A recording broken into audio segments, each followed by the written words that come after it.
friends. This is the Be Real Babe podcast, a place where your average babes come together to talk about life stresses, messes, and successes.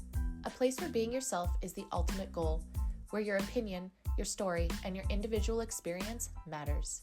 Join me, your host Bee, and my guests for real and raw talks every week, laying it all out there so we can all help each other learn more, grow deeper, and evolve collectively. Now keep in mind, as a disclaimer, no one here is an expert and no one is giving any advice. This is strictly our opinions, thoughts, feelings, and for entertainment purposes only.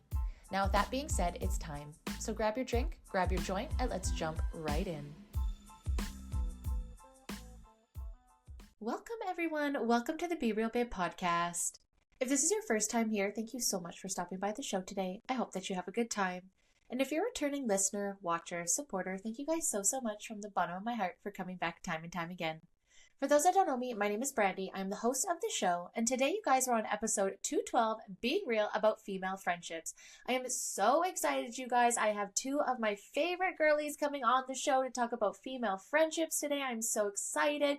Darian coming back for her second time, and my babe Brie joining me for the very first time. You guys, I'm so excited. We talk about our childhood, teenage years, high school years, and what it's like to be a girly in your 20s and 30s, and all the things that we have learned over the last couple of years about female friendships. We all come from different but similar backgrounds and different experiences, but we all seem to have wound up together and been so close. So we talk about that in this episode, and I'm so excited for you guys to hear that. But before we jump on to the show, I just want to remind you, if you are listening on Rumble, Spotify, or Apple, don't forget to like, subscribe, and turn on notifications so you know every time I drop a new episode, which is every Friday. And if you want to find me on social media, you can find me on Instagram and TikTok at the Be Real Babe podcast. Just a reminder that we've split a couple things on the show, and if you are looking for internet tea or Canadian drama, that is now on my YouTube channel at the Be Real Babe Show, and over there you're going to get weekly updates on YouTube about Canadian politics, craziness, and internet drama, and the podcast is going to be strictly guest episodes and deep dives into topics. Now, guys, I've said what I have to say. I'm so excited for season 9. It's so great so far. I hope you guys are enjoying it. Second episode in is so good, and it's only going to continue to get better and better. Thank you guys again so much for your support. I appreciate you so much, and let's get on to the episode. All right, babes, it's time to get on to the show. And with me today, I have two very special guests joining me. Returning for her second time, I'd like to welcome Darian back to the show. Hey, babe. Hey. And joining me for her first time today, I'd like to welcome my babe, Brie. Hey, babe. Hey. So excited, guys. Happy Sunday. No, oh my gosh, Monday. It's usually Sunday. We got Family Day Monday with the fam. I love it. I love it. All right, guys, ladies. So before we jump into female friendships today and our journey through that as children, young adults, crazy 20s, and now into our 30s. I said nearly 40s, which I'm the only one nearing 40 here. Let's do a little intro of each of you for the babes that are just meeting you. So Brie, let's start with you. I'm Brie. I am a doggy mom of 7 years now. And she honestly acts like she's 3, to be honest with you. I'm a massage therapist. I lived in Lower Mainland, mostly Vancouver area, Surrey, Langley. And then I moved here in Kelowna about a few years ago, and then loved it ever since. And she massages me. This is where our love started for each other. We met when I was half naked and she was rubbing my body, and I was like, this girl has got magic hands. And then we found out we're at the same gym, and it was like that Step Brothers moment, did we just become best friends kind of moment? And then it's been a wonderful time ever since. I love that. Thank you. And Darian, even though this is your second time, for those that didn't catch episode 207, maybe get a little intro on you. Yeah, I am also a dog mom. I work corporate. And I've been in the Okanagan for 7 years, and I've finally feel like in this part of my life, I have good girlfriends. And so I'm excited to chat with you guys today. I also met Brie through the gym and RMT. She does have magic hands. See? She does. My mom says so too. She's like, I can't wait to come and see Brie this summer. And I was like, I'm not going to tell her. No, I'm just kidding. I was like, yes, she's excited to see you too. But it's true. And it's I think that's, with all of us, is that we were just in a really kind of honest, raw part in our lives when we all kind of met. And so when we met, I think we were just like, blah, this is who I actually am. I'm done pretending to be whoever I think you want me to be. I'm just going to be myself. I think we're all in that stage. And so I think that's why we've got so close so quickly, is because we've just been so honest and raw and not afraid. So, but to get there, where did we start, right? So let's dial it back to childhood. Let's start with you, Brie. So you're in the Lower Mainland for your childhood. What was that like for school? Did you have like childhood friendships, like in the neighborhood, or what was that like growing up? Yeah, so in our neighborhood, I basically first 8 years was around the Cloverdale area, and then I moved to Fraser Heights, which is more like towards my school. And then around that community, yeah, I did grow up with like three brothers. So I automatically gravitated to more guy friends than I ever did to like more girlfriends. Never really played with Barbies, never played with like that kind of stuff. So friendships growing up was really hard for me. I didn't really know how to handle like girls or talk to them.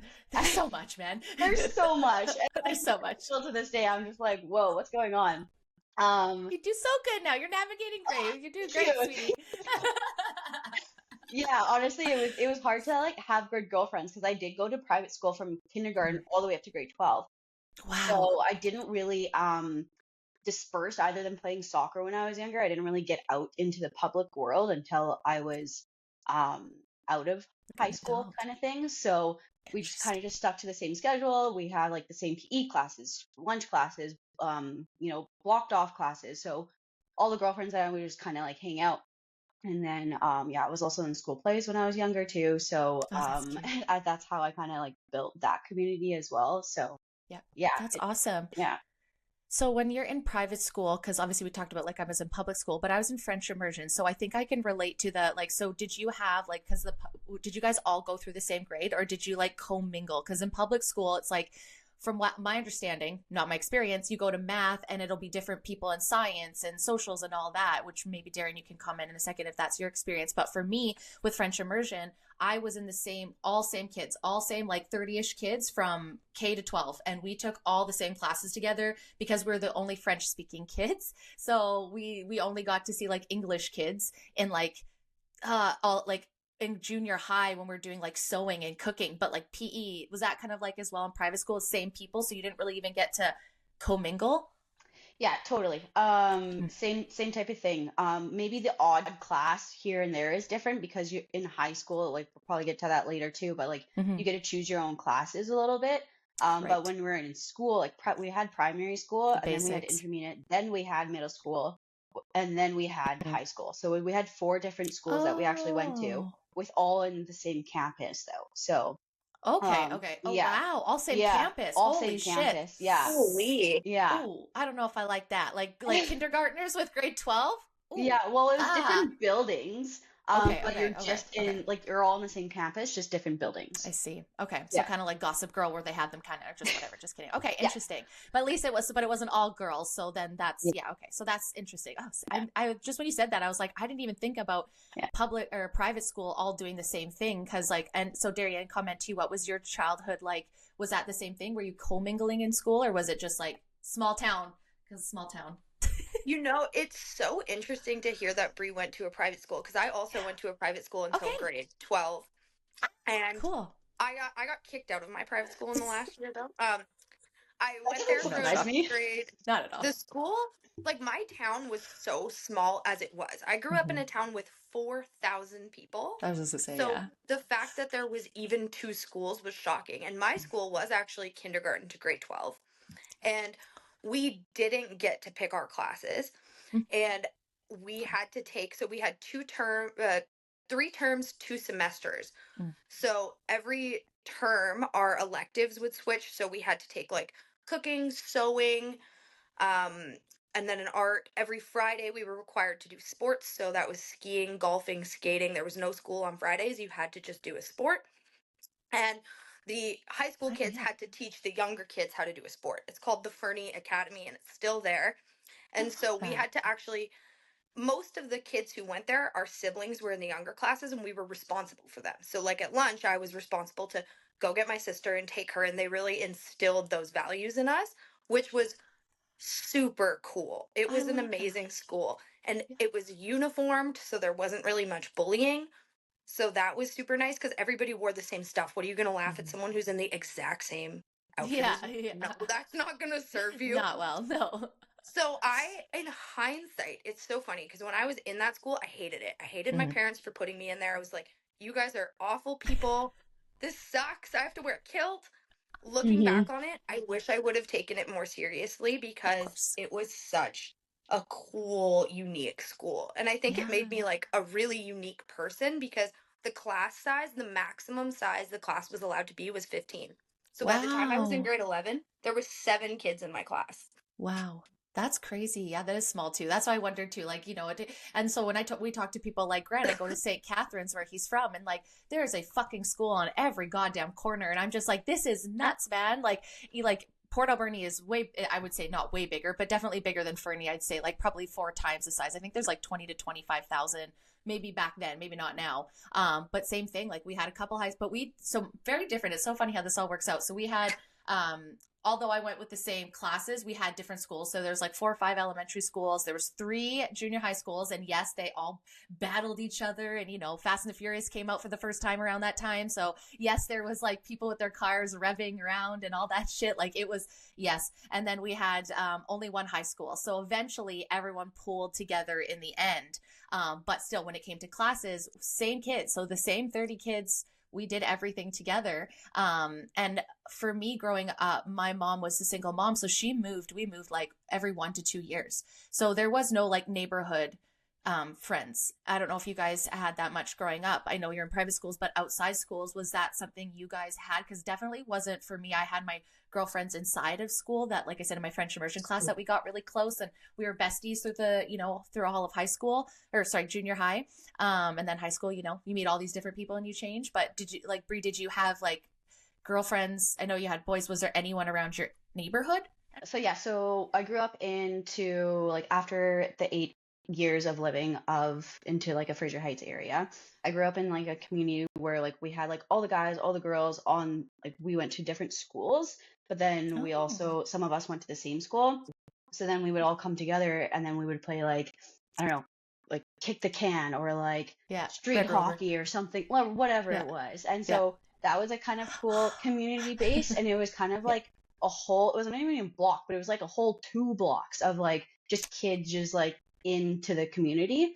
And then That's sometimes we would cool. also have block parties. So like Mm. every single house, every single different family would bring like a food item or whatever, and we would all come in together as like a community and we just have like a block party. I just miss those times so much. That's beautiful. It's Yeah. nice. Yeah. Then so it's like you had kids around, but there wasn't like, one best friend that you were with the whole time and you guys did everything together. And then you had brothers. And that's one thing that I always missed out on is I didn't have siblings. So I was just always like, someone be around me, please. I'm Mhm. tired of adults.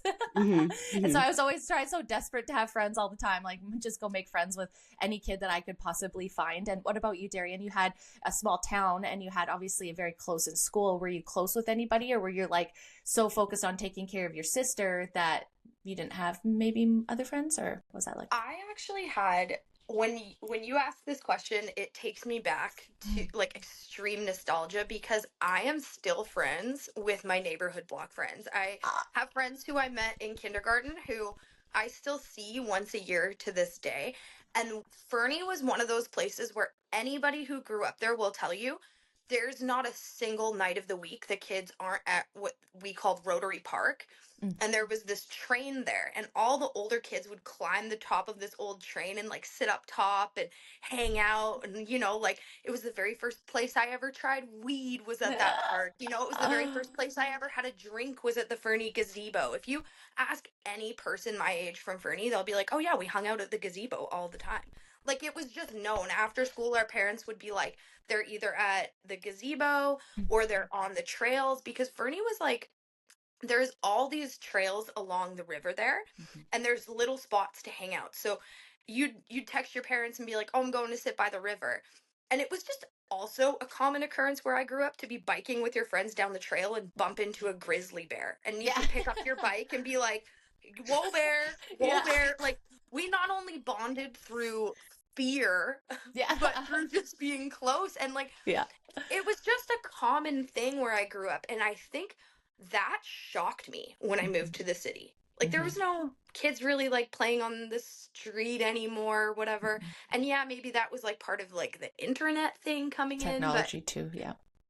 but I mean, it's so different in Kelowna. And coming into the age where I'm thinking about having kids, you can bet your ass I want to go back to a small town because the difference, it's real. It's like undeniable. It is. And I feel like there's just more core values to what we hold. And yeah, growing up in small town, I've always said that Port Alberni would be great if it could just have if you could survive. I think that's the one problem with small towns is that most people can't get jobs there to survive.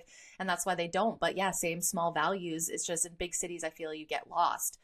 That's how I always felt anyway. So yeah, that small town, it's like, yeah, sometimes it's annoying. Everyone knows things because you're like, holy shit, everyone knows everything. And there is like, but in sense of community and growing up, I think smaller towns are just absolutely beautiful that are close to big towns so you can do things. I think that's like the ideal is finding somewhere that's like small enough, but close enough to the big amenities so you don't feel like you are in this tiny town. Because let's just say shopping in those little tiny towns, that was so interesting. I actually, when I was in high school, there's a guy that moved from Fernie. I'm pretty sure. I wonder if I don't know, because he's a little bit older than me, so he would maybe be quite older than you. I think his name was Ryan Krog, maybe. Okay, I don't know the name, but so I just so funny because there's only one person I know besides you from Fernie, and is that his name? I feel like it is. Could be wrong. Someone Sorry I know if I butchered probably it. knows him. Probably like, somebody. And then you go back. Do you know people like when you go back home, or is it changed? Funny story. I left Fernie in like a little bit of a hurry. I decided I was moving on a Sunday, and my U-Haul was leaving the following Wednesday, and I haven't been back in 9 years. Very fair. Roads are terrifying. If we don't like driving, I don't imagine that's fun for you. Yeah, and because I live in Kelowna now, my friends are like, I want to come visit you because it's like a vacation spot. Totally. So it just so happens that they come my way. I am hoping to go back this year. It hasn't changed at all, though. One of my best friends has lived there since she was born. She still lives there. Oh, and she just went to a restaurant we both used to work at that has been there for 26 years. Wow. That's the other unique thing about Fernie. Almost no business that opens there has closed down. Polar Peak Books and Treasures has been there for, I think, 60 years. Wow. And it's because the community just supports within itself, and it's 3 hours from Calgary. So there's nothing except what's there. Yeah. And that was a big change coming to the Okanagan where I saw so many businesses like close all the time. It was really sad. It does, especially during the pandemic too. It is really sad. And yeah, I go back to Port and I'm like, not much has changed, just a little bit, but like I go to Walmart and I was like, who are all these people? Where is this?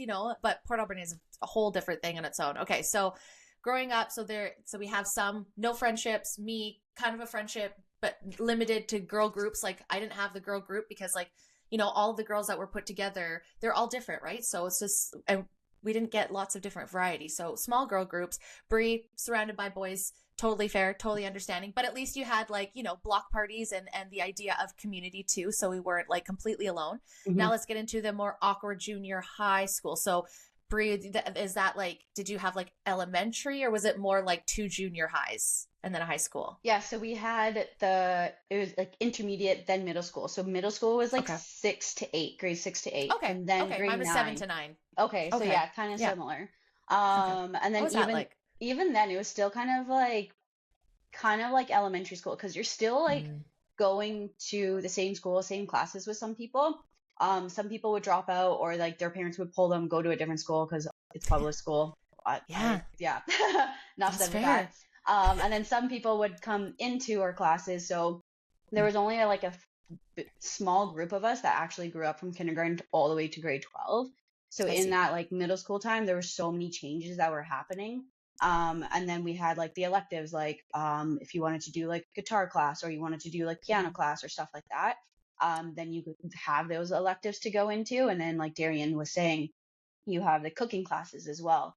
And then like sewing class or whatever it was, like, home ec. So we did grow up like everyone was like intertwined. At that point. Yeah. And that was like for us in junior, well, not even, everything was in French. So it's like we couldn't. And then all of a sudden in like grade 9, I sat down in math and me and my best friend at the time, Chantel, we were in elementary school the whole time, best friends. We sit down And all of a sudden, all these English kids start sitting down around us in grade 9 math in junior high. And we're looking around and we're like, okay, they must have fucked up in admin. Like, what are all these English kids doing in our class? And we're like looking around, like very terrified, because never sat in a class with other English kids. Not that it mattered, but we didn't know what really any of these people have been like. Anyways, and then all of a sudden an English teacher comes in and she starts talking, and we both like raise our hand. And I think there was one more person in our French immersion class. We're like, why is this in English? And they had no idea that they decided through the curriculum of French immersion that they were going to switch math from French to English in grade 9 and start teaching the rest in English. And the teacher didn't know, never spoke French, couldn't like explain anything. So we're just like, she's like, oh, great, now I have the French kids. And we're just like, what the fuck? Dial ahead to grade 10 in high school. For me, they did the same thing in science. It was like, okay, science is no longer French. You're going to learn science in English. Well, I had just been learning science and French for the last 10 years. I don't understand English science words. What the fuck? So I took earth science because I was like, well, that's got to be somewhat easy, but like biology, chemistry, like the what? Anyway, so that was like a really fucked up thing for us. And then, but for some reason, social studies stayed in French right up into grade 12. So like as we got out, we started mingling more and more with English kids, which was like cool because I was, friends with those kids now more and more. But it was just like, I don't know what they do in French immersion now, but it was such a weird progression. And like, it just really messed up things because like we'd be made fun of because we're the French kids. But then like some of them are friends with, it was so weird. It's such a weird dynamic school. And I just think it's so funny. And it's like you, Darian, you're like all the way through. And then Brie, you have like different levels, but then people were mingled. Did you guys like have dances? Like, what was that like? Sorry, we'll go carry on with Brie. What was like with dances and stuff? Was that awkward, weird for you guys too? Or didn't private school not have that? So we did have dances, but in like grade 12. Like that's it. Like That's it? yeah. You have to wait till grade 12? Oh, we were Yeah, nasty. so We like did them even in to grade this 7. day, I'm like, oh cool, I get a dance. Okay, let's dance. I still get scared. Like Darian's a really good dancer, and so are you. And I'm like, okay, I'm just like chalk lover over here. I'll let you guys do your No, thing. you did No. amazing. Don't even. But isn't that crazy? So we started in grade 7. We had like the Much Music dance things and Oh my everything. Like, yeah, when we played Bad Touch at class on Sunday, like that's reminiscent of my junior high school, guys. That's what that was for me. Awesome. Darian, what about you guys? Had all the school, so was there like dances at age? What, was there a transition, or you guys just got older and that was just it?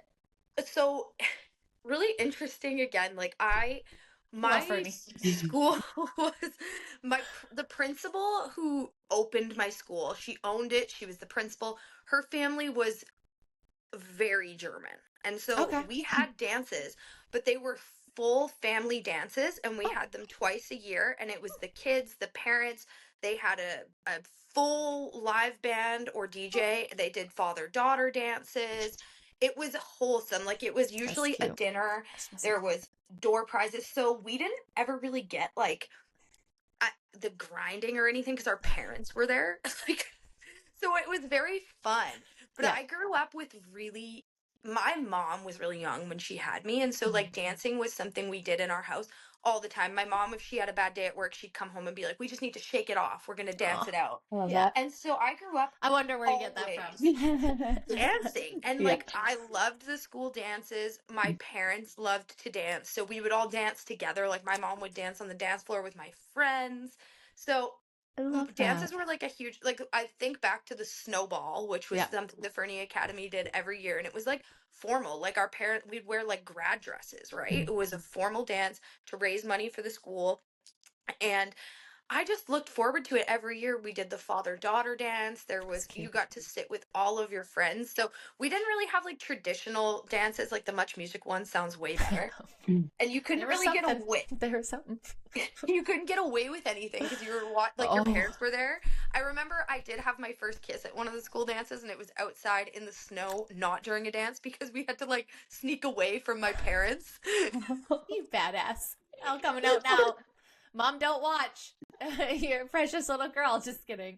That's so My funny. mom knows I'm in trouble. That is so funny. Yeah. So growing up, we definitely had junior high dances and we had high school ones. I don't think the high school ones were maybe as big of a deal, but junior high, it was huge. Like we always had different ones. And then we had like farewell to grade 9, like your graduation into high school, and grad was like such a huge thing. But I remember, feeling excited about junior high because, like I said, it was like elementary school, we were very coddled. There wasn't no electives. But then as soon as we got to junior high, then we got more electives. So we started seeing more kids, other kids outside of the French class and, speaking English, starting to meet friends. And in grade, 9. Yeah. Yes, it was grade 9, my last year of junior high school. We had a bunch, me and other kids, and one of my girlfriends, like my best friend from French immersion.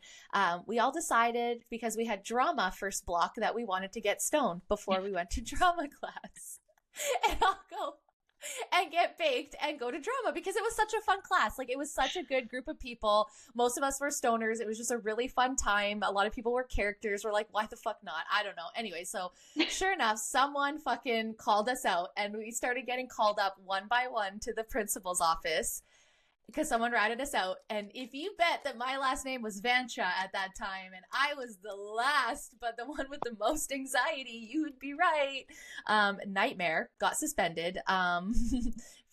Okay, so I convinced them that I was down there smoking a cigarette because it was the smoker's pit and I was like a smoker and people knew that. My parents like knew that I was like kind of like hiding it, like I wasn't allowed to do it, but they knew. So it wasn't a far off thing. So I had convinced them that I was just down there smoking. So I got in trouble like with association because I didn't rat on them, but full blown baked as a tree. Like, holy shit. It was so scary. And get this, every other person that I got suspended with at the time had cool parents. No offense, mom. Yes, you're cool now. But at the time, like, and you know that, she was like, oh, you want to be an adult? Well, you're going to have adult responsibilities for the whole time you're off. So I had to take care of my brothers. I did more chores on that house. I think I'd even like baked someone's birthday cake. Like, I was like nonstop working. Well, all my friends were getting together and getting stoned and hanging out at like one of the girls' houses. And I was like, this is so unfair. So unfair. And mom, I'm fine. And now my fucking corporate job is in weed. So you know what?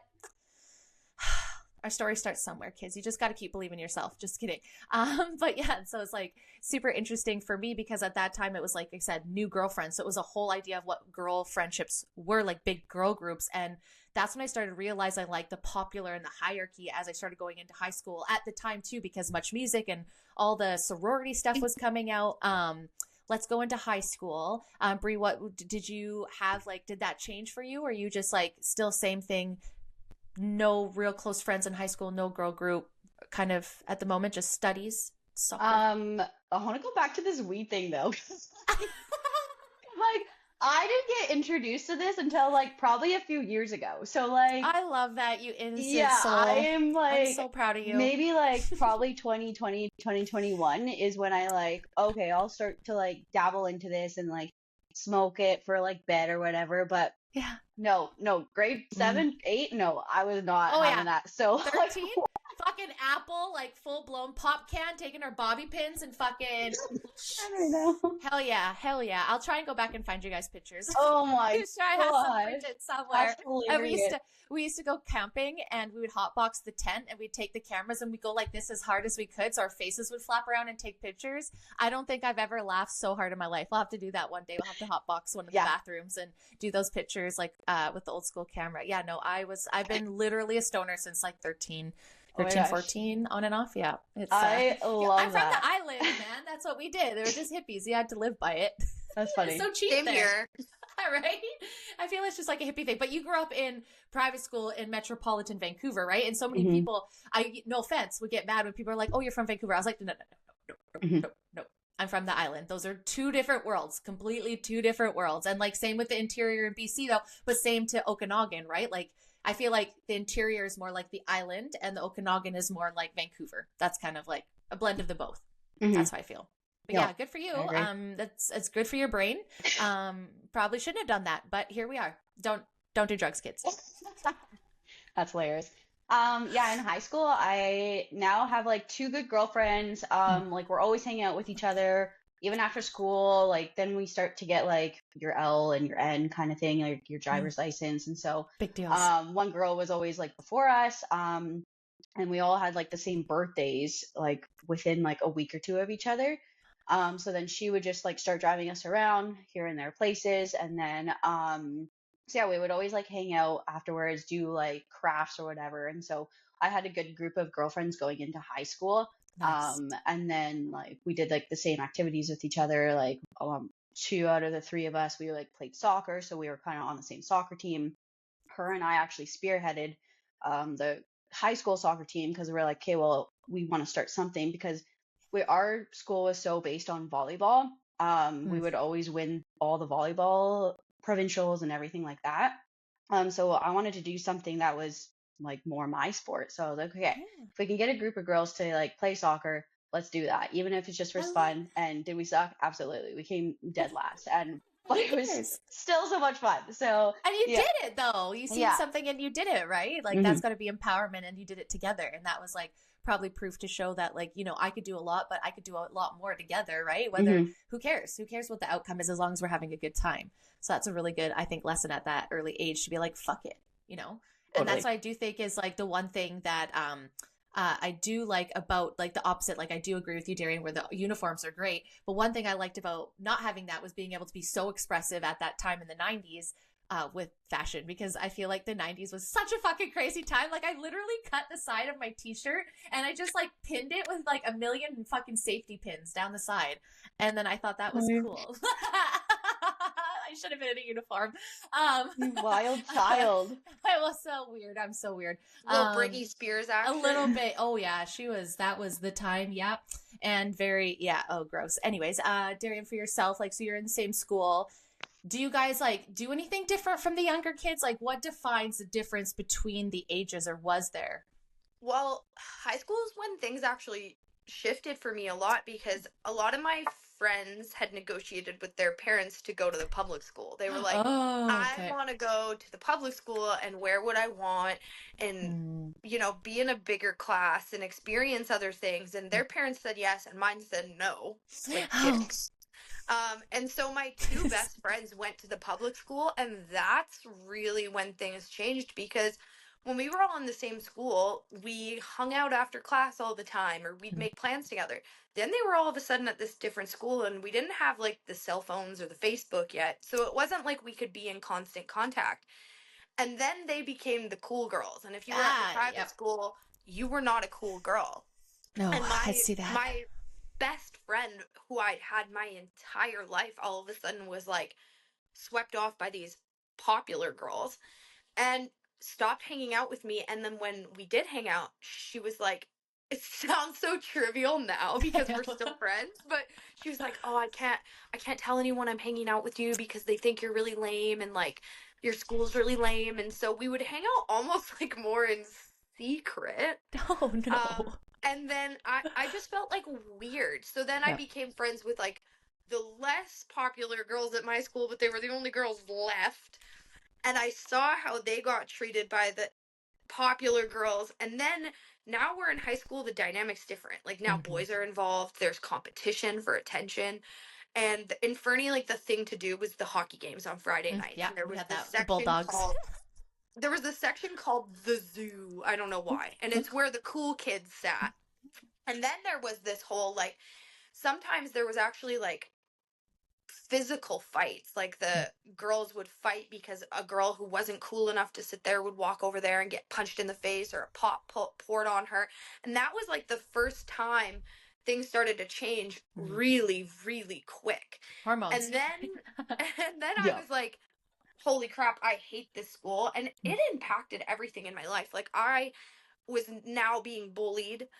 And this had come what felt like overnight. I was like, okay. And then I started not wanting to go to school and not going because I was like getting called names. And I started to kind of get like a more feminine body. So then the guys were calling me names or sexualizing me. And so everything felt so fun and nostalgic and young. And then I felt like I got to like grade 10 and it felt like innocence just started to be ripped away. And at the time, you don't think of it as innocence being ripped away. No. But I look back and think, as a growing woman, how much things change when you get into those later teens.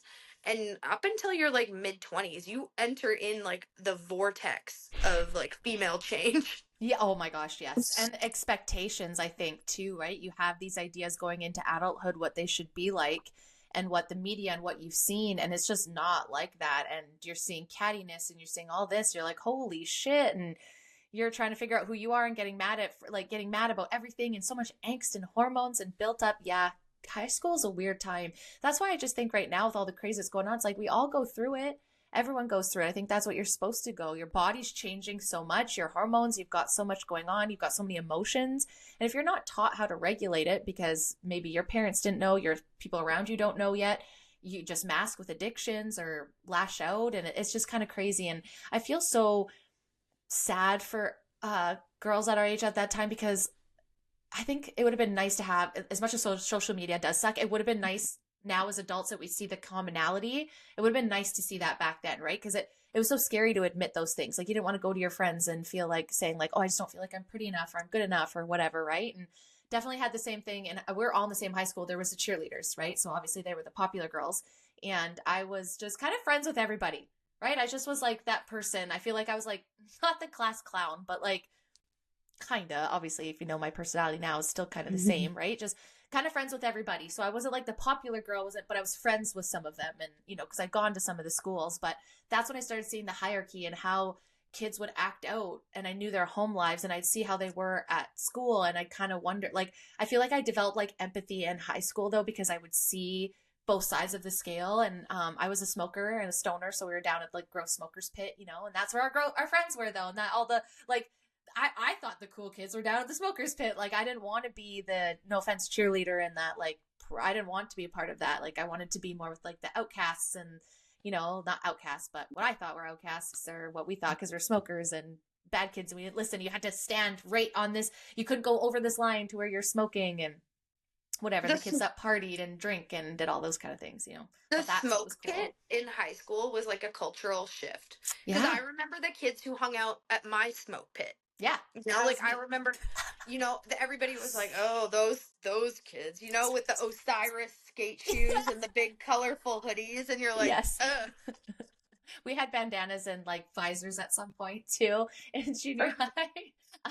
But we were small town too, right? But it was what high school you were at, what junior high, and then all the junior highs came together. So then it's like those people that were like, those cliques kind of formed new cliques, and it was just crazy. I definitely think it was an awesome time though. When I think back of like pit parties, like we would go out to the pits and just light shit on fire, and sometimes they'd light cars on fire, or like I don't know how we survived some of this stuff, going up to the mountains, just drinking and driving. Do not suggest this now, people. I don't even like to drive in snow now. Probably why now, because I did stupid shit when I was 16, 17.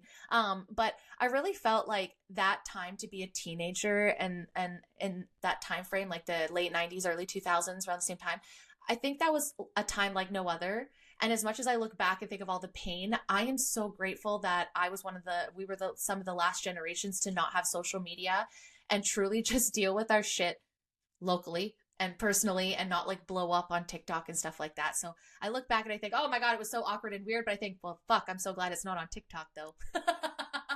Because like, holy shit, the amount of blue, white eyeliner and all that kind of stuff, and trying to, yeah. God, every day that there is not video evidence of how I acted in high school. Like, some of my early 20s even, I'm like, that's probably not great. Yeah, no, definitely.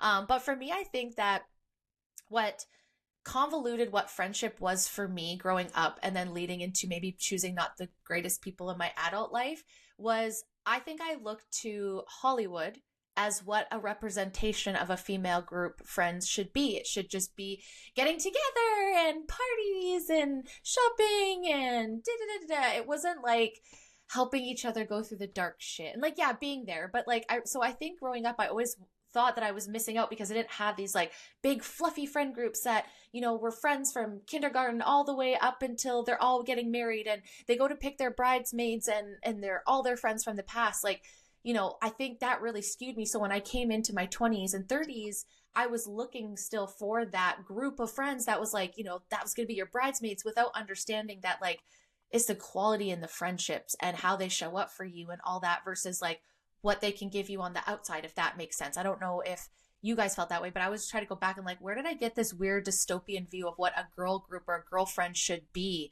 And I think that stems from the weirdness of what Hollywood always, sister of the traveling pants. It's like, I want a pair of pants that fits all my friends. Bitch, that's never going to happen. It's a fucking movie. I think for me, I completely agree with the Hollywood thing, but the way I internalized it was almost like I chose friendships that weren't healthy. I grew up Mm. watching Sex in the City, right? Mm. And when you think about Sex in the City, you're like, oh, they're best friends or whatever. But if you watch it now, I've gone back and rewatched it. First of all, Carrie's insufferable and she's a terrible person, like just a bad person. And as a group, you look at these girlfriends who kind of encourage Bad bad behavior. behavior, Mm-hmm. like Totally. drinking, partying. So Yeah. I thought that the only way to have female friendships was, Mm. oh, we go out to the bar or we like talk about all the guys we hooked up with. And there Yeah. wasn't any, Gossiping.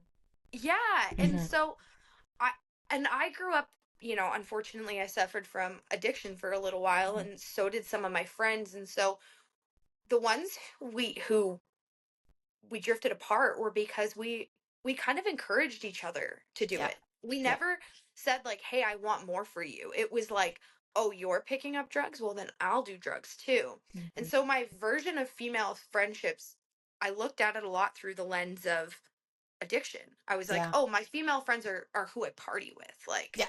those are my party friends." Yeah. And it caused a big issue later in life when I didn't want to party anymore. And then Mm-hmm. all of a sudden, I didn't have friends. It makes it It hard was, with those social things, right? Like even when I was trying to give up drinking for like that, what did I last like 6 months or something? I wanted the first 6 months of it was hard. It was hard to say no because it's like that part of me. It's like, oh, FOMO. If you don't go, then you're going to lose out on being friends or right, always having to show up.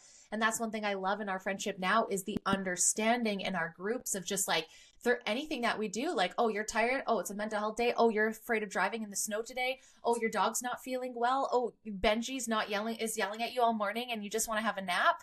Totally get it, dude. Like, you know, and it's beautiful now what friendships were or what I'm living than what I thought they were, even up to a handful of years ago.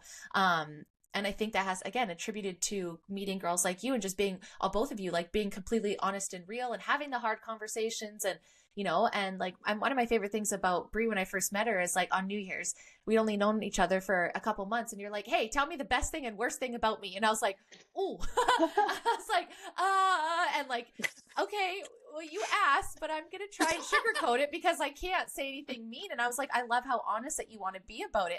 And I feel like I've done a good job the last couple of years giving you honest, like ones that aren't hurting your feelings. But I was like, wow, immediately this girl wants to just be better. And she like is respecting my thoughts and isn't going to get offended by it. And so, yeah, I just really thank you guys for being honest and open and allowing me to be myself as well in these friendships. Like I said, I don't, up until the last couple of years, I never felt safe to do that because of, you know, I look back and my struggles were through like my 20s. That's when I think I picked the most destructive people. And to your point, Darian, it's because I didn't think I deserved good friends or I didn't even know what like a standard was. It was just like, oh, you're a female and we talk. All right. yes. And you're like, oh, well, okay. There's got to be a little bit more to that, what a female friend is right now. And I never understood sisterhood. I was like, stop fucking saying that. That sounds so lame when people would say it. And now I'm like, look at this little sisterhood. I think it's too like we just want to fit in as well. Like when we're growing up, we just want to fit in. So like whether that's like liking a guy and like whatever they like, you're gonna like, or same thing like a girl, whatever they're gonna like, you want to like. So you just want to fit in. Whereas like just be your own person. If you don't like it, if you don't want to paint your nails, don't paint your nails. If you want to fit in, like don't even fit in. Like those are not your people. Yeah. Yes, exactly. And that's such a good point. And I think when we're younger, it's like we're trying to figure out what those boundaries are, what's appropriate and what's not. And then maybe we develop like only what matters is what we look like on the outside, right? Like, and I think this is what teenagers go through. It's like, I don't want to do that. Then don't. But then you're like, oh, but pressure in society. It's like, that's where I think you learn to, like you said, develop your unique self. And if you don't do that in school, it probably perpetuates on, like I'll speak for myself, into my 20s and 30s. It's just showing up what I think people want me to be versus who I am. You know, when someone says, oh, you're so good at that, you should do that. I'm like, okay, I'll go and do it. And then I'm doing it and I'm like, I don't like this. Why am I doing this? I was like, oh, someone told me to do it. Okay, makes sense. If that makes sense. So yeah, I completely agree.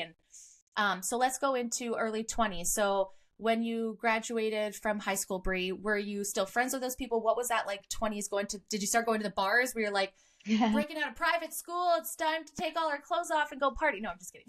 Kind of, actually, kind of. So when I like turned 19, so I was allowed to like drink, but like in front of my parents within like Maybe I was like 17, maybe 16, 17, but like the odd drink here and there. But right when I turned 19, there was a place around our area, and I went like twice a week for the past like Nice. 6 weeks. Because like Thursday nights was cheap because it was student Yeah, nights, and we then had that too. and then right, Buck a beer. Yeah. and then everyone would go out on Saturday nights. So you're like, okay, cool, I'll go out on Saturday nights as well. So I really like let loose when I was like 19, 20 years old. And then I also found like, because I did go to private school, I went to like still church. And so then I found like church community and church girlfriends throughout there as well. And then even going to like having my first boyfriend, and then he also had friends that were like the girls and guys would all just get together, the girlfriends and boyfriends. And so then we also became friends. And then yeah, post secondary for like that high school group, we kind of like separated ways just because we're in just different timing, different energy, different like proximity of everything. Like everyone's just on different pages of life. Some people would stay in that community of Christian, and then other people would just like drift off because I felt that I I did live under a rock. Like, I'm gonna be honest. I lived under a rock completely.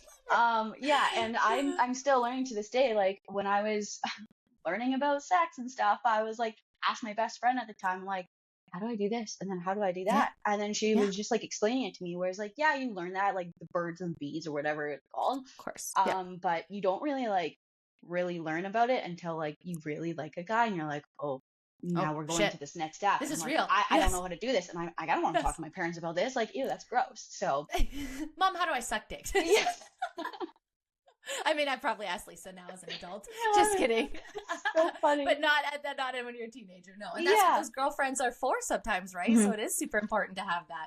Or you could ask, I guess, the guy too. But yeah. No, that's cute. Not cute. That's not the word I want to say. But I understand why you would want to go to your parents. But it is nice to be able to have those girlfriends to be able to talk about that. And like, that's one thing. Like in high school, I think I talked about it, but it was more like, as now I'm getting into my 30s, I feel so much more comfortable just being like, yeah, this is happening down here, or this is how, it's super nice. But it's those awkward teen years that I feel like if you could get past doing that, it's so much easier, which I never did. So then it just struggled in my adult life.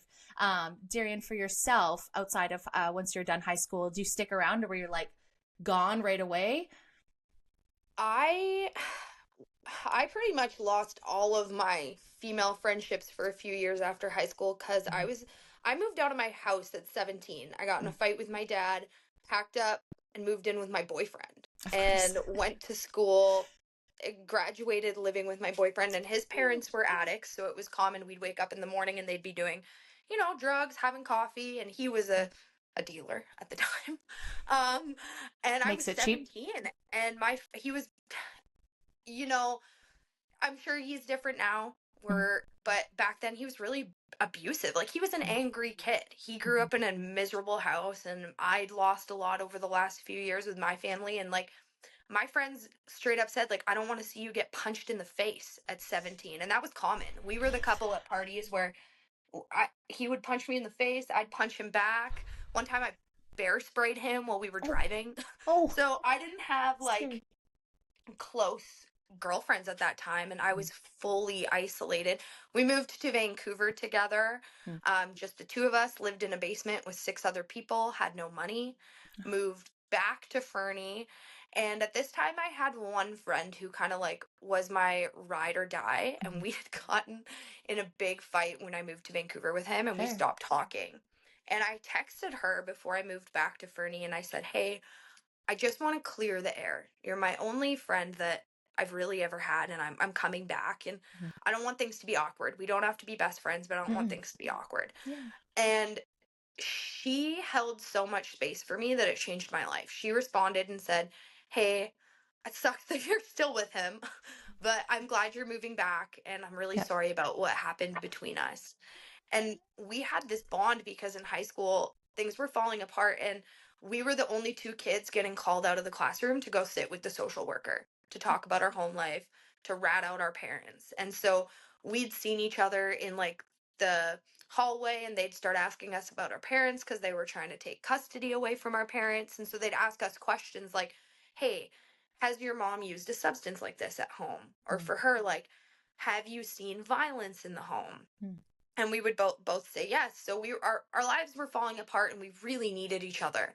And so coming back to each other was easy. And I learned in that moment, like, the importance of just forgiveness and honesty.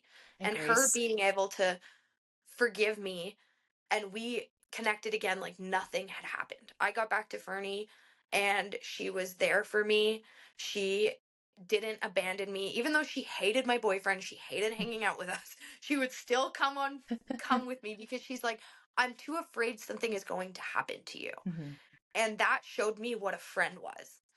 And That's that set beautiful. the goddamn standard for me in my early 20s. And I was like, you know what? The girls who are going to be with me are the girls who are going to ride for me. And it also showed me I need to do the same for her. Yeah. We're still friends to this day. She's coming for my 30th birthday. We talk every day. And you know what? She had a lot of things in her 20s that she did where I was like, man, dude, but I held that space for her and I held the line in every bad relationship. Every time she called me from a bad situation and I wanted to just say, leave, get out, I chose to sit with her in the darkness. And then from there on out, I knew, like, that is what friendship is. Yeah. My friends are going to make mistakes. We're freaking human. I make mistakes. Yes. The women in my life are going to make mistakes. And, like, I have made those same mistakes. So who am I to hold judgment instead of space?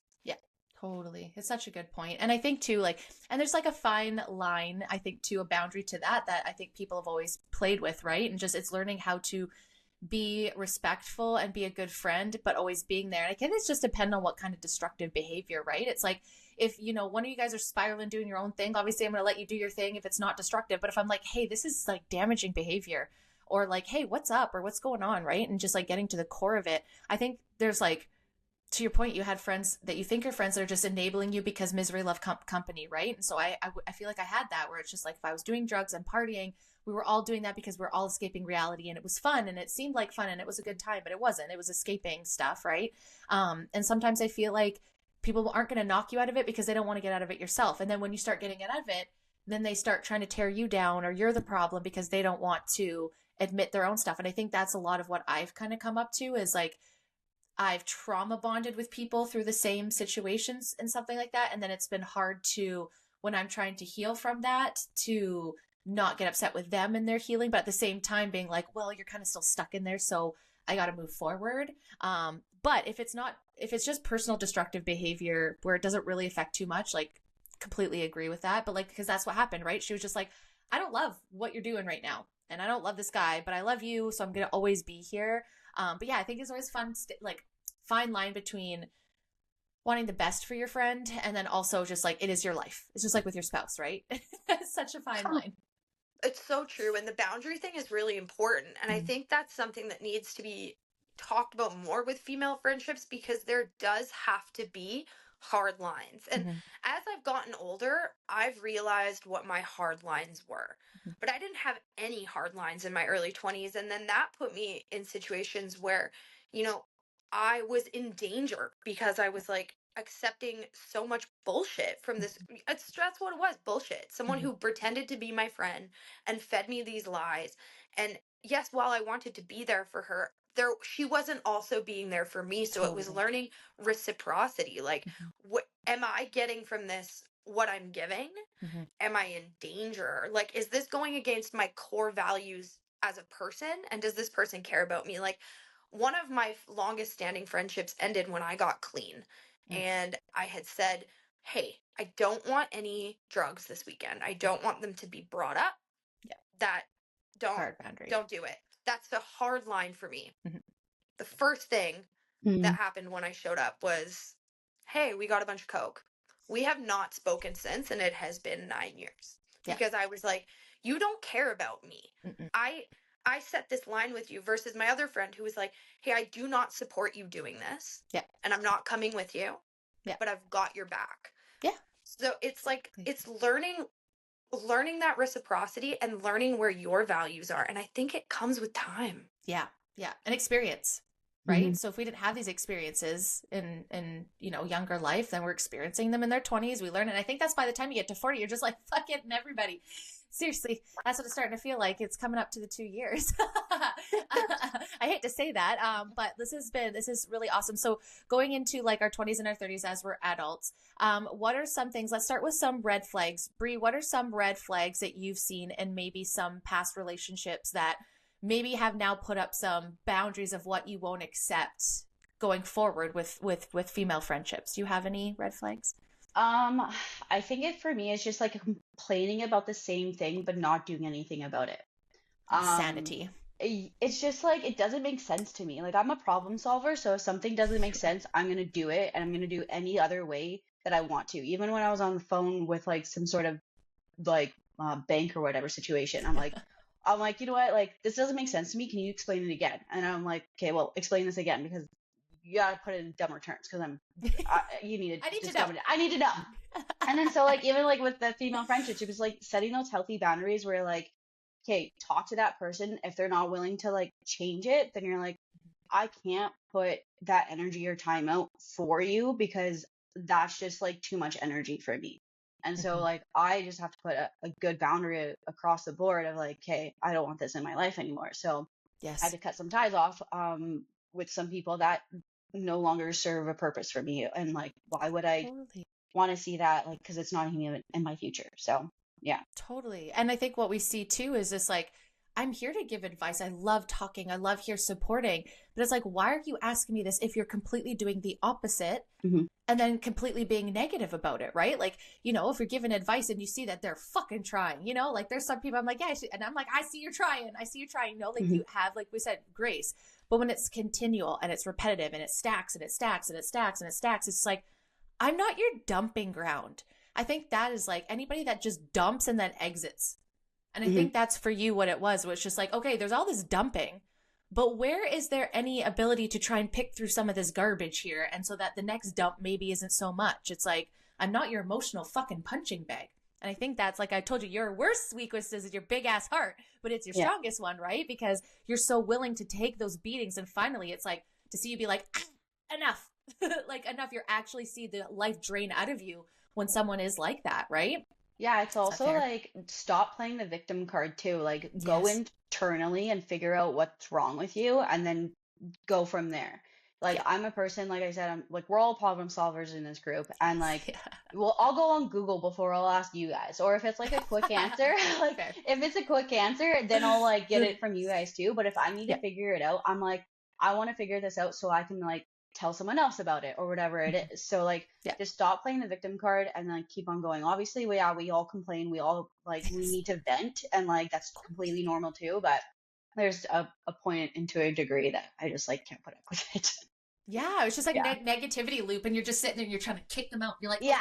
okay, okay, Yeah. yeah, like little push, little push. You're like, okay, you know what? Just stay in that fucking loop all on your own because Yeah. like I've been in them and I get in them, but we've learned the tools to get out of them. And I think that's where frustration lies later in your life, Darian. I think to your point is like you just don't hold those standards because it's kind of happened in the past, and you're like, okay, this isn't fucking working. And then you go up to someone else and you're like, do the same thing, and it doesn't work with them. And you're like, okay, go to the next one. Okay, you know what? These people might be shit people, but I also have to put my own boundaries up and I also have to set the standard of what I expect to be treated like. Does that make sense? Yeah. Mm-hmm. Yeah, right? Is that fair? What about you, Darian? Do you have any red flags besides emotional dumpers that sit in negative loops? For that's a big one. But for me, red flags are, and this is a big one, and I don't even really know how to explain it, but almost subtle um competition. Mm-hmm. Like Mm-hmm. I don't like when I get in a friendship and I can tell someone is kind of like, man, I don't know even know how to explain it, but competition in terms of like I can tell they're not my friend for genuine reasons. Yeah. You Yep. know, they're trying to become friends with someone who I'm friends with. That's a red flag for me. Mm-hmm. Um, here's another red flag. They don't have any other strong female friendships or Yeah. any strong relationships. Like, even being able to be in a functional partner style relationship is important to me. How you talk about your past relationships is important to me when I'm getting to know you. Because if everybody you meet is an asshole, maybe you're the asshole. 100%. And then another thing that I started to really like value, a quote that sticks with me is like, just because I don't want you to sit at my table doesn't mean I don't want you to eat. 100%. There's Yeah. certain people who Sit I'm at the like, kids' you know table, what? child. Just kidding. Yeah, like maybe you're a perfectly fine person, or Totally. there's certain things that I've been able to realize, like, hey, we're not going to vibe, but you're probably a great person, and that's saved me so much time and energy. Being able to figure out the kind of people I want in my life, because I don't want all the same kind of people in my life. I want people from all walks of life. Like, that's what I love about the girl group we have. Like, Yes. you, me, Leslie, Eden, Brie, Jordan, we're all so different, but we bring something so cohesive to our group and we collaborate so well.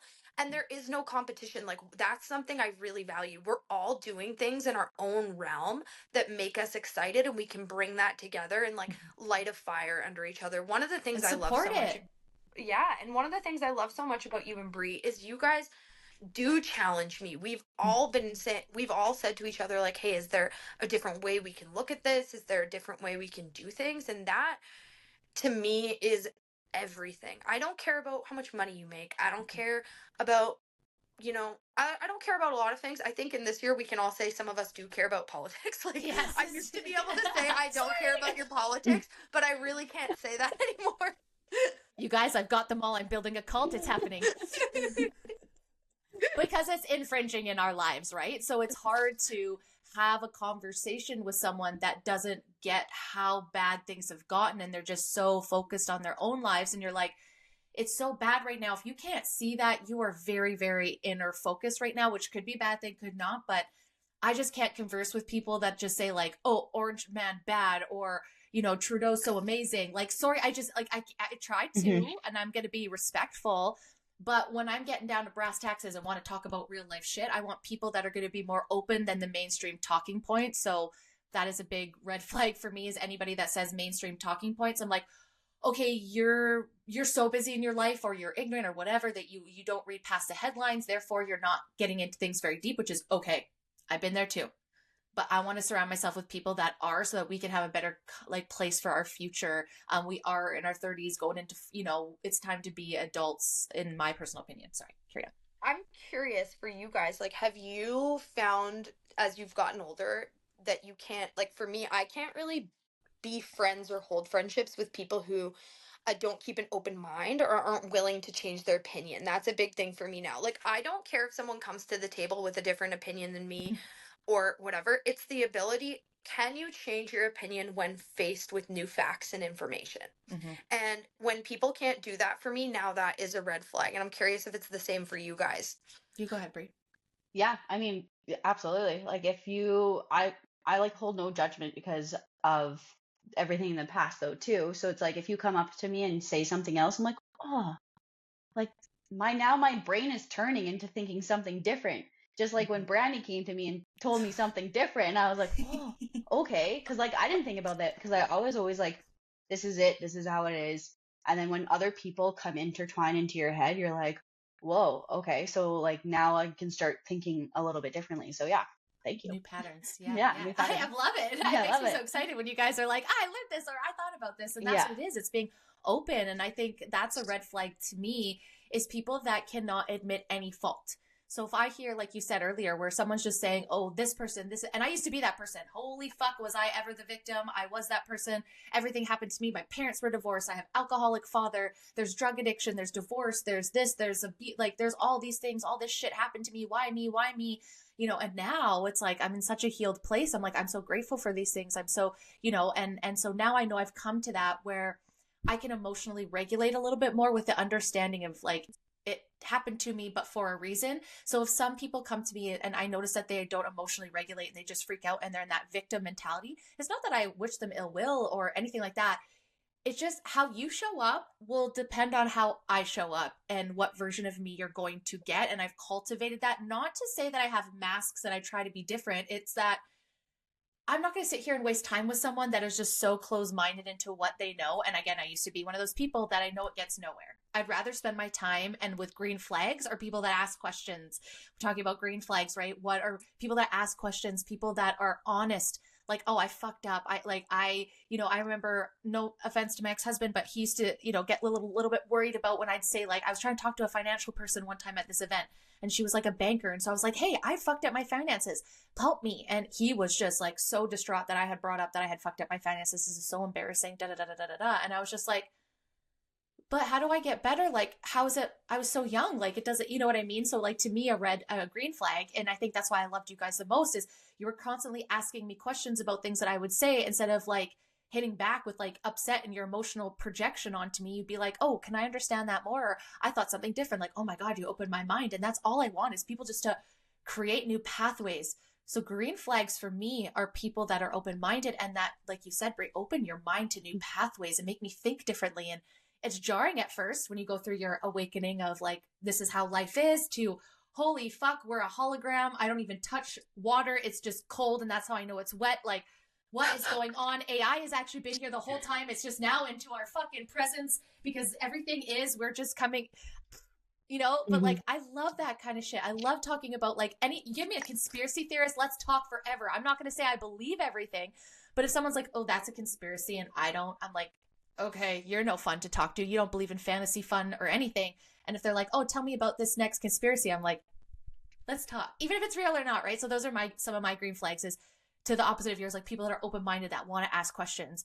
What are other green flags, Brie, that maybe you've noticed as an adult and what you accept now as exciting friends? Good looking?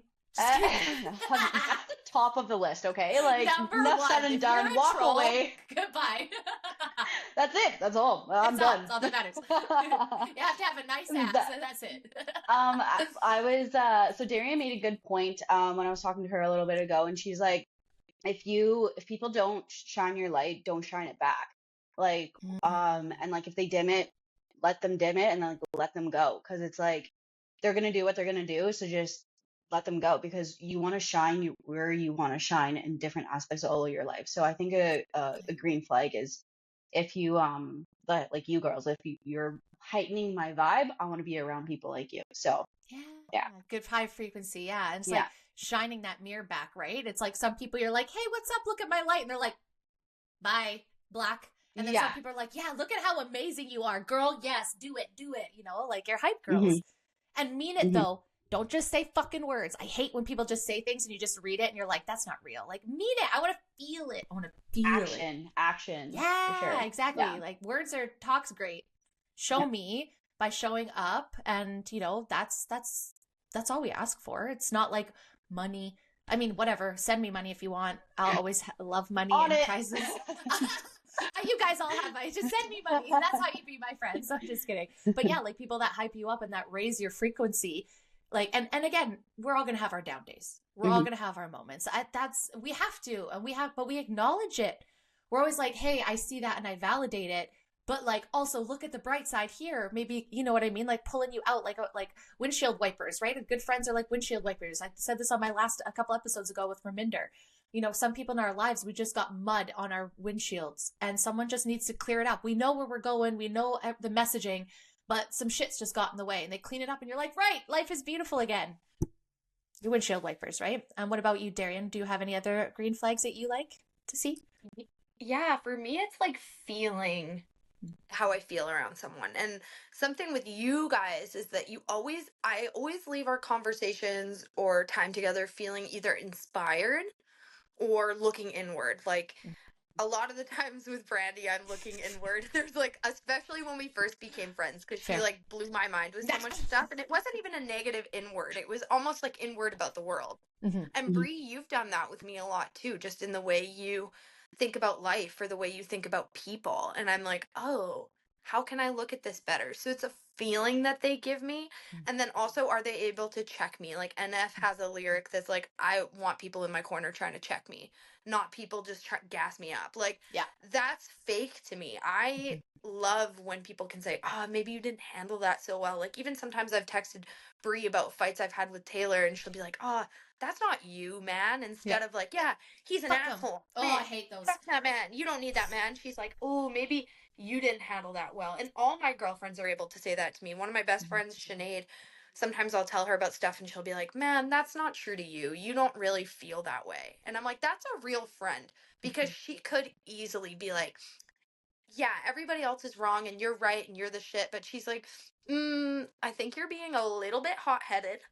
I think this isn't how you should go about it. And have you considered this? Yeah. That's a friend to me, like 110%. And it's also people who want to grow and better themselves.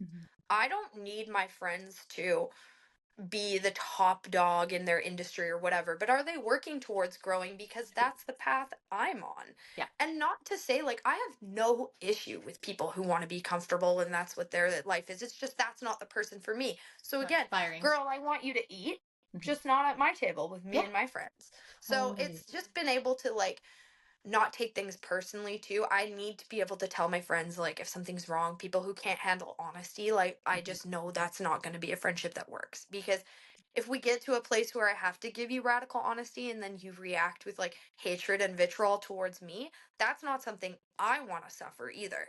So it's just distinguishing and weeding it out and knowing when enough is enough is something that took me a long time to learn. Like, I used to try and like hold on and make it work, and then I would hang out with people and feel uncomfortable, and now I'm at a place, and I think it's with age too. I'm sure you guys know, like, we're all like in our 30s or almost in our 30s, and it's like you reach a point where I don't have time. Like, my clock is ticking. I want to be around people who make me feel good. Like, I don't have the time, the space, the energy for this, and it's nothing personal, but back off. Like, yeah, absolutely. And I think too, like, it comes with age, it comes with experience. And I also think it comes with meeting other people too and having different standards, right? So it's like, for me, it's like, I've always been so terrible that if like someone's bad to me, but someone's just a little bit better, that I'm like, oh my God, you're the best person on the entire planet. Wow. Wow. I've never had a friend like this. Like, no offense, when I was a little bit younger, not as much now. And then all of a sudden I'd be like, oh, girl, but your standard was quite low. It's just like saying hi to me on a weekly basis. And it's like, that's enough. That's enough. And it's just like, sure. Like, I don't need someone that's going to hold my hand every single day. I need a friend that's going to be there, understand that I'm busy. I do shit all the time. And my absence is nothing to do with our friendship and everything to do with that. I just live life to the fucking fullest as much as I can, because I lost a lot of friends when I was younger and they're not alive today. And it is a fucking blessing to be alive. And I think that's my favorite thing about our girl group is like, no matter what's going on in the world, no matter what's going on in our lives, we still can find the beauty, the purity, the like, just the goodness that is within each of us, no matter what's going on. There's so much support without, oh, well, what's going on? Like, oh, we're just having a down day. Oh, well, what did he do? Like, it's none of that. It's just like, we're here to talk when you need to talk, get a full support, but you need to go be introspective for a little bit and keep to yourself for a week. Fuck yeah, especially in this bullshit, whatever is out there right now. This fucking igloo that we're living in, and just like no pressure, but also at the same time, holding to a standard that like, I know you can do better for yourself and I want to see you live the best life. Is this in alignment with yourself? Like, are these actions really for you? Right. And maybe they are, right? Like, we're talking about big changes. Like, I'm here for you as long as this is what you want to do. Make sure that you're informed, right? Like, unfortunately for me, and this is why I love you guys so much in this group, is that you guys let me share about everything, even if maybe you don't agree about it. And I do think about things when I share stuff like, okay, some of your best friends are vaccinated, crazy fucking conspiracy theorists. Like, tone it down a little bit. But a couple years ago, we would not have been friends because I was just like afraid of y'all. No offense. But like, I lose a lot of friendships because of the things that I say, because sometimes it's a mirror. So what I love to see is when I maybe put something up, when someone is introspective rather than projecting on me. And that's what I struggle with the most, is that emotional projection, because truly everything, if we all agree that everything is a mirror. So it's not anything's doing to you ever. It's always a reflection of what you're feeling on the inside. And I think people that can't see that, that's what I struggle with. And so that's a big lesson to me, and not necessarily maybe the friendships that I have now, but reflecting in my past history to understand that maybe some of those mean, cruel things that have been said to me, like I had a best friend that used and abused me for a long time. We won't get on to that today. One day we will. I'm too terrified to not. It's not that. It's just that, everybody knows really what I'm talking about. But when a person looks at you and says that you would look better and more feminine with fake boobs and that I could just get my wrinkles away with Botox, That's not a friend to me. That's not woman empowerment. And back then, and for a long time, I held on that it was because I wasn't beautiful and I was less than. Now, as an adult, I understand that is because she didn't feel beautiful with her fake boobs, possibly, and her Botox. And she just wanted to bring me down in her misery, because that, if she knew me as a person, wouldn't make me happy and wouldn't make me feel beautiful, because I just had body dysmorphia. It wasn't because I need an exterior thing to make myself feel better. And digging into me right now, I think that's probably why I speak out about this stuff so much, is so that women like me don't feel like they have to do those things and that they're just beautiful the way they are. Anyways, that's just funny how that connection is. But I used to think that that was a good friend, you know, telling me how I could look better and all those things. And then I thought, oh my gosh, I'm not good enough. And now it's just like, it had nothing to do with me. Had nothing to do with me. And so I think one of my biggest takeaways I want everyone to know when it comes to female friendships is, one, have a standard for yourself and show yourself and your self-love of how you should show up for yourself. Number one, if you're not taking care of yourself and loving yourself or trying to be introspective and figure out who you are as a person, you're not going to attract the right people. Period. Is that a fair statement? Would you guys say that's your experience when you're not living in an alignment to who you actually are and should be? You attract like the worst people in all relationships? Oh, 100%. You 1000%. teach Yeah. people how to love you. Right? Mhm. Right? I used to think that was so stupid. Like, you can love other people and not love yourself. Maybe, I don't know. but Maybe. not to the degree that you need, that the depth of it. Gotta love yourself before you can love others. You know, Brandy, it's so interesting you brought up the Botox thing, because that's something that I'm newly struggling with in Oh, my female sorry. friendships. Yeah, And fair. in an interest, like an interesting thing I'm realizing is I have a lot of friends or people in my life who are getting Botox and filler, and like no judgment or whatever, but then have you been in a situation recently maybe where someone sent you a picture of it or whatever, and I almost don't know what to say now, because I loved you before, and you're sending me a picture where you look different, and I'm going to say, oh my God, you look great. Then I'm validating your insecurity. It's now 100%. I'm in this really weird realm because of what I know. I'm like, okay, my friends always look beautiful, but now I'm Yes. getting these, oh, I just got filler. Like, how do I look? Like, yeah, it looks great, but like, how do you say I also thought you looked beautiful before? Yes. I It's don't want- hard. It's hard because now I've realized I don't want to validate my friends' insecurities. Like, Exactly. I don't Thank want you. to be like, oh my God, you look so great. You look Because better. now I'm like, when I compliment someone who's gotten work done, I feel in the back of my mind like I'm almost saying, you look better now. You put that work in. You didn't look good before, but now you know what? And that's not how I feel. So I'm in this really weird place. I would say that because of where I speak out, no, I don't get very many.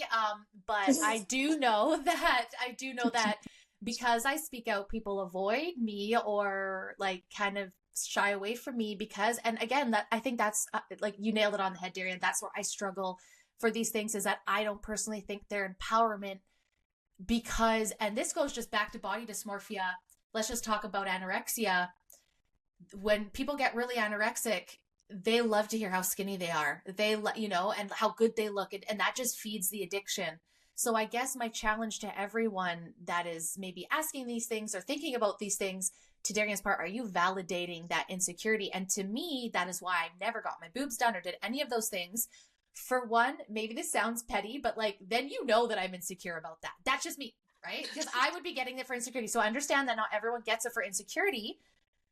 I get that, but maybe not, though. This is where I struggle because I don't want to get like canceled for this, but it's like, but if you were comfortable, you wouldn't want to change it. So it's like, I'm not saying that we shouldn't want to strive to be the best, but I think that I would challenge people to look more inward and healing from the inside, and to why you feel that's so important versus putting yourself at risk. And so for me, with people, if I got tits, for one, that would look so dumb on my body, so dumb. I don't care if that would place me better in a bikini competition, which is what this best friend was saying. I'm not even a fucking bikini model. Why does that matter? And like, no, I don't want to get a tit replacement every 10 years. Anyways, another subject. I just know that if I went and changed my body and got boobs and everyone's like, oh my God, you look so hot, I'd be like, oh, so I'm only hot because I got my tits. That's the story that would go in my head. And maybe other people aren't thinking about that because that's not where their want comes from. But it's really down to what you personally would. So for you, Darian, if that would be like, and we've talked about the body dysmorphia, when people were telling you how amazing your body is, and Brie, you can weigh on this too. When you're told how amazing your body is in competition, and then all of a sudden you're in off season, how does that feel? Okay. So what do people feel like when they get Botox and fillers and are at their fillest, most perfect angle? But then in real life, they're not getting those things, or it's deflating, or it's, not wearing off because it doesn't wear off. But, maybe some muscles are regrowing because I'm going to say this on this episode since we're talking about it. Botox doesn't freeze your fucking muscles. It kills it. Okay? It doesn't just unfreeze like a fucking chicken thigh and now you can eat it. It literally kills the fucking chemical functionality of your nerve. And if you're lucky, they grow back. If not, I guess we're going to get plastic surgery. So, yeah, how do you do that with body dysmorphia? So, we talked about this with Darian, but like Brie, for yourself, when you're competing and people were telling you how amazing your body was, and then after, I mean, it's not like everyone's like, oh, you fat, lazy piece of shit, but they weren't giving you the compliments. Did you notice that? Did that spark something with your personal body dysmorphia, if you have any? Oh yeah, for sure. I think like after people do that reverse diet, you're just like, I want to be this lean all the time. But in reality, you can't. Like there's no like you can't. Like if you want to, then you actually have some serious issues where you should go talk to someone. Yeah. Totally. And it's very, very difficult for like that reverse, like I said, diet part because you're like, I just want to be this lean. And yeah, maybe summer's coming up, so you want to get a little bit thinner. But yeah, it's just like it's not possible. And like body dysmorphia for me, it was like, oh my gosh, like I'm getting fatter. Oh no, like I like my chin, you can still like you don't see like the jawline pronounced anymore. Mm-hmm. And it's just like it gets into your head, and then now you have to go internally and ask yourself, like, okay, what is actually going on? I know these people are not giving me compliments, but now, one, I can like get more muscle because like I'm reverse dieting. I'm going to eat more so I can like feel these muscles to get more muscles. And then by the time I like deplete again, I'll have more muscles from like last time I competed. Totally. But that mindset's hard. And then it's just like no one's complimenting. Or the worst, someone says, oh, you're looking fluffy in your off season. Yeah. Right? So it's just like, so bringing that back around to the Botox thing, Darian, it's a completely fair circle now that you see. And my biggest hate is everyone blames the patriarchy, but then goes and does these services and lives and breathes in these stereotypical type things, but then blames other people for it. I'm not trying to be rude, but have some fucking self-responsibility and accountability here.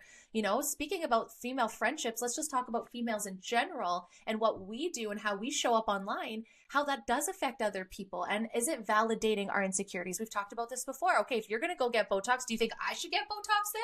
Like, do you look at my wrinkles and go, oh, she'd look better with Botox? And like, sure, was I watching a reel this morning that says if you have a really deep one line that you worry too much? Yeah, you called me out. I worry about everything. Right? I'm like, okay, Yeah. don't give a fuck. I'm not going to give a fuck about anything. But then when I see that when someone and I know that, I'm like, wow, this person is really empathetic and they really care and they're deep thinkers, And what is that doing to our interpersonal relationship? So I think that's a really good point is like, am I validating coming from a bodybuilder whose body dysmorphia was validated through a bodybuilding competition? Am I validating your insecurities by saying, yeah, fuck yeah, your face looks so much better. Good thing you got rid of those wrinkles. And like, yeah, your lips were too small. Like in my head, y'all, that's what I'm thinking when I'm saying, yeah, you look good. So that doesn't feel good to me. Doesn't feel real. I agree. And I think I'm coming up to a place in my life now where my perspective shifted a lot because I hope to have kids one day and hopefully a daughter. Yes. And I have a sister who is 11 years younger than me. And she's now about to be 20. And the last thing I want her to think is, oh, I need boobs or I need Botox. Because I look at my little sister and she will forever be my baby sister who I held at 11 and she changed my life. And I'm going to get emotional talking about it because I don't want her face to change. That is her unique face. And so I won't do that because I want to show her how graceful you can age and how beautiful you can be. Even the other day, I sent her a picture and I was like, I feel so good for almost 30. Like, I feel so Dude, good. yes. I can't. And you know what? Like, that's the kind of thing that I think people pull yourself out of yourself for a second. Take yourself out of yourself. And if you're a mom or if you're an older sister and you want Botox, I just question or any kind of change. I just beg you to sit and ask yourself, would you say that to your sister? Mm-hmm. Would you say that to your daughter? Mm-hmm. Because it's the same. It's the same. And it's the same. And then if you show your daughter, oh, you know what? I don't like this about myself, so I changed it. She's going to start thinking, whether you believe this or not, oh, wrinkles are bad. Yep. You've just immediately instilled that.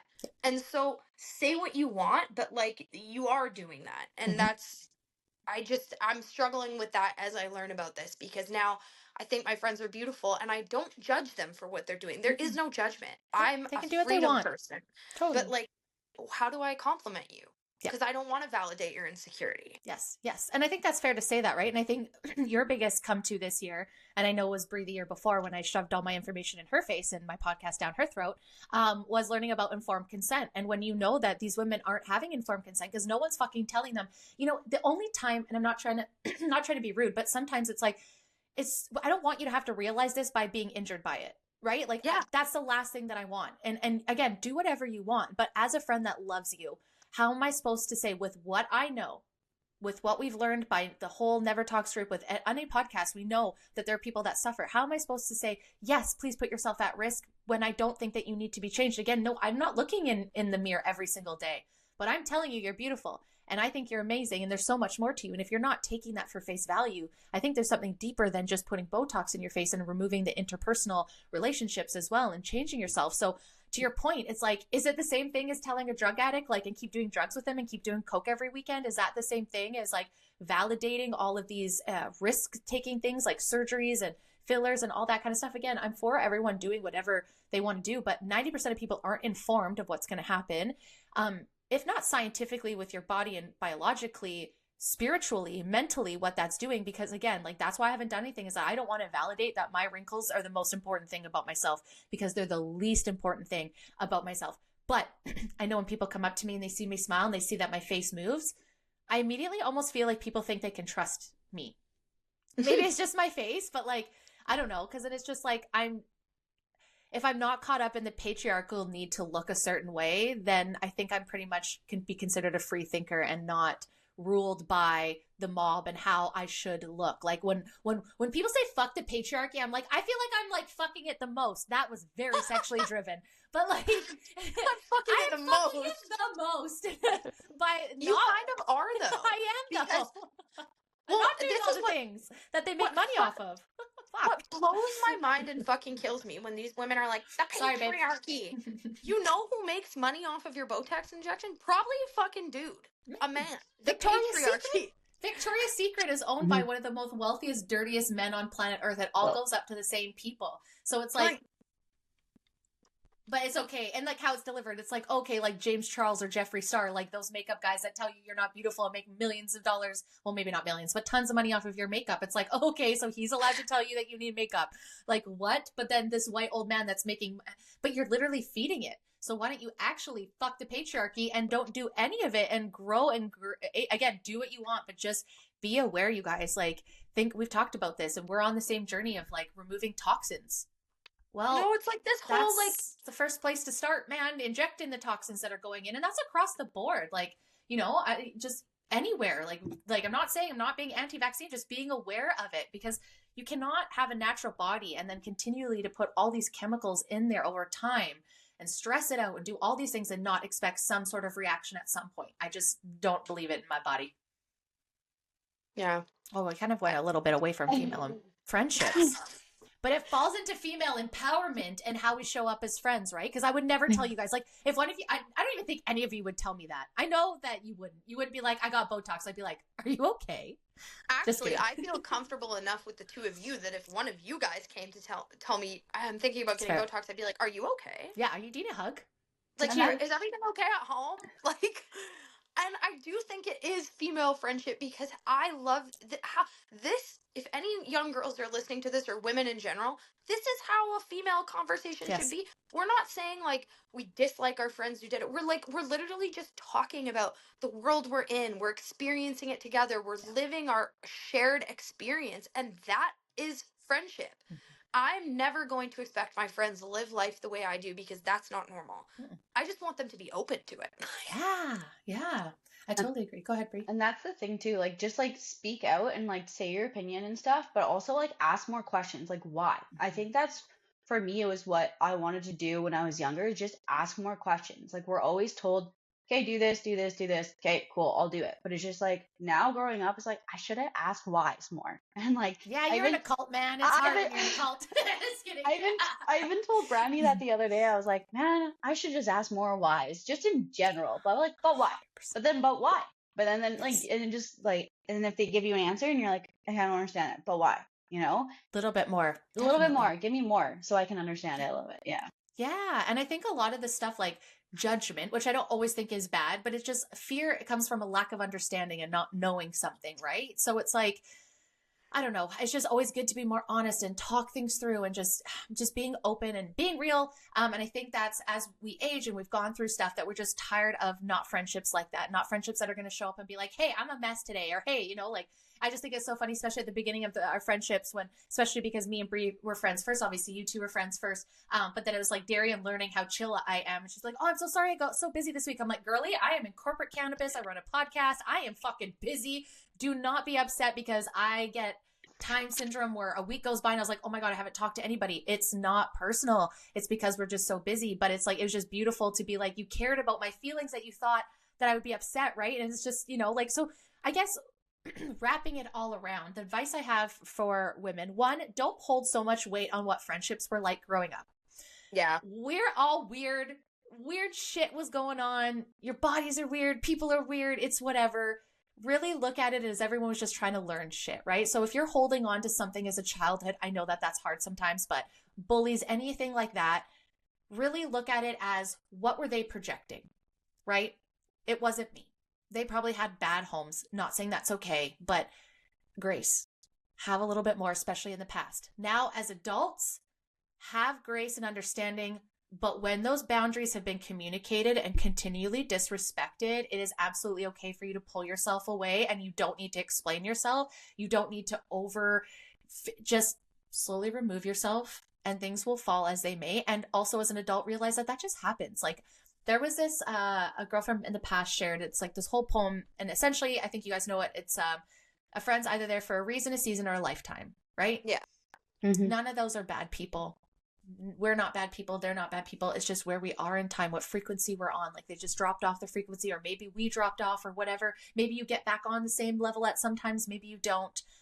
But I think at the end of the day, it's just self-love, respecting boundaries, and open, honest communication with yourself and your friends. You have created this beautiful group that we have now, where it's like, hey, two girls went dancing last weekend. Oh my God, amazing. I have no FOMO. I don't want to do that. I know if I'm welcome, I can be like, hey, I want to come. I don't have to wait for someone to invite me because, oh my God, they didn't invite me. It's like, no, I said straight up to you guys 2 weeks ago, I didn't want to go dancing. Maybe in the summertime, if I decide, I'd be like, hey, let me come with, because it's not about that anymore. But it used to be like that. I used to get FOMO with my girlfriends, be like, why didn't you include me? And so I think it's really beautiful to understand individuality, that each people within a group needs to have their own connection, their own way. It's not a hate or shade to anybody else in the group.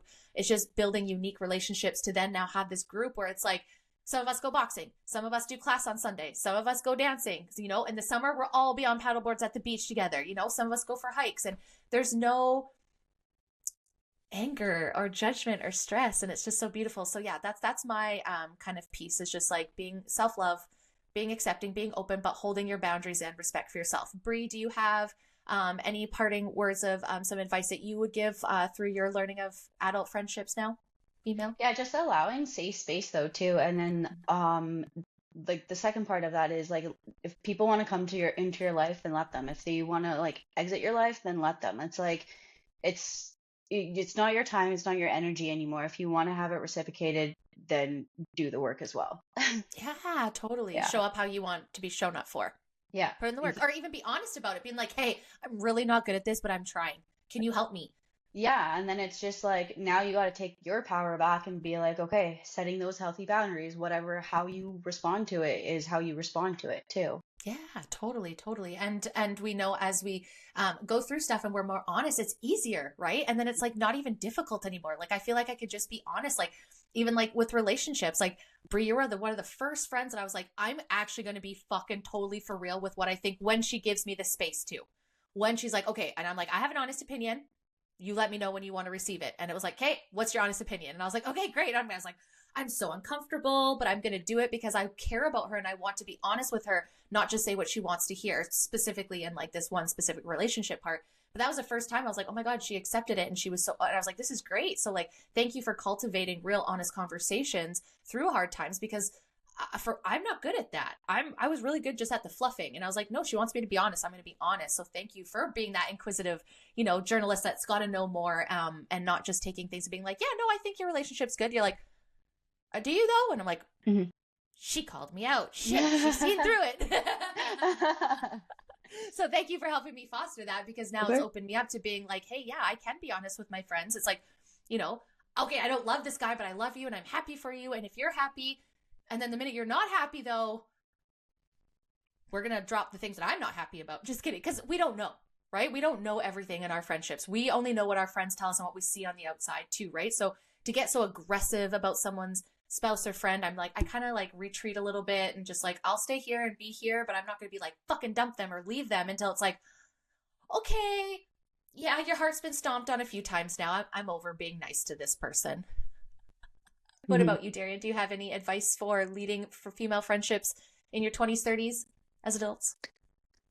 Yeah, basically, listen to your gut. I know it's stupid. Everybody always says that, but trust your intuition and lead with your heart in your friendships and always be honest. And if people can't handle that honesty, doesn't mean they're a bad person. They're maybe just not ready to hear it. But the people that can hear your honesty and sit with you in those moments of darkness and sometimes just sit with you, those are your people. And to any of the young girls listening, your friendships are going to change. And I promise you, the friendships that you have as you get older will be more solid. And you might carry those friendships you had your whole life, and those are amazing. But I think back to when I was, getting clean, I met some people who aren't my friends anymore. And we just drifted apart. There's no hard feelings, but I hold this like fond place in my heart because they were a part of that journey. And like, let that be a happy place in your heart.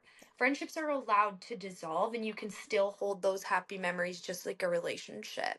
But just keep going, because I can honestly say the older you get, the more you love yourself, the more sure you are of yourself. Your friendships get more stable too. Absolutely. Absolutely. And sometimes, I hate to say it, sometimes listen to your spouse.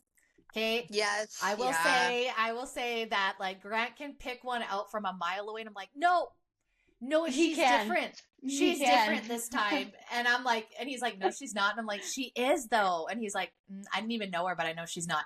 Turns out she's the exact same motherfucker. But it's like, it's one thing too, right? You want to give chances.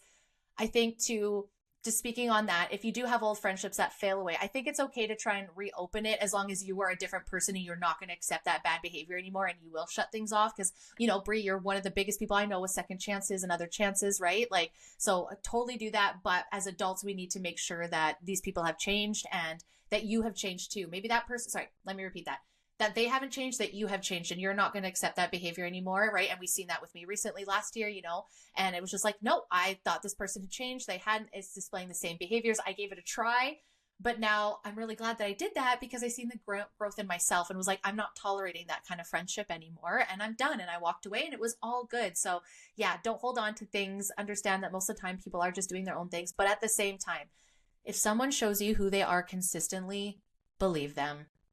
True. Their actions will show you what they're going to be, what they say, I love you and all this, but they're not showing up in any way that you feel that you are loved and you have communicated that. To me, that's when you can back away. It's not about, like you said, Darian, it's not about hating the person. It's not about like, oh, I hope you're homeless and you don't eat. It's just like, hey, when I'm having girls' night, I don't feel you're maybe comfortable in that space anymore because you're just not being authentic, that kind of thing, right? It's not like, well, some of them. No, I'm just kidding. None of them, because we're all mirrors, right? So every person that we meet, they're teaching us something. What's the lesson that we can learn? And is that person around to teach us good things and happiness? Are they floating off into the abyss? If that's hell, that's on them. No, I'm just kidding. I'm kidding, Jesus. I'm kidding. But anyways, guys, this is an amazing conversation. Thank you guys for helping me cultivate this amazing girl group that we have now and where we are. I really appreciate you guys. And I'm very excited to the new things that are coming in 2025. Really glad that my first guest episode of the season was with you guys. So just really appreciate you. And I'm sure this won't be the last time that we have you on the show, but Brie, hope you had fun your first time. Darian, back. Yes. Like, subscribe, turn on notifications. And until next time, guys, bye.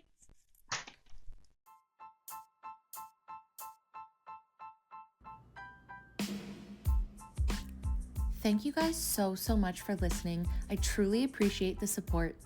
If you like this episode and you want to hear more, please follow the Be Real Babe podcast on Spotify, Apple, and Rumble. You can also find me at the Be Real Babe podcast on TikTok and Instagram. Until next time, guys. Bye.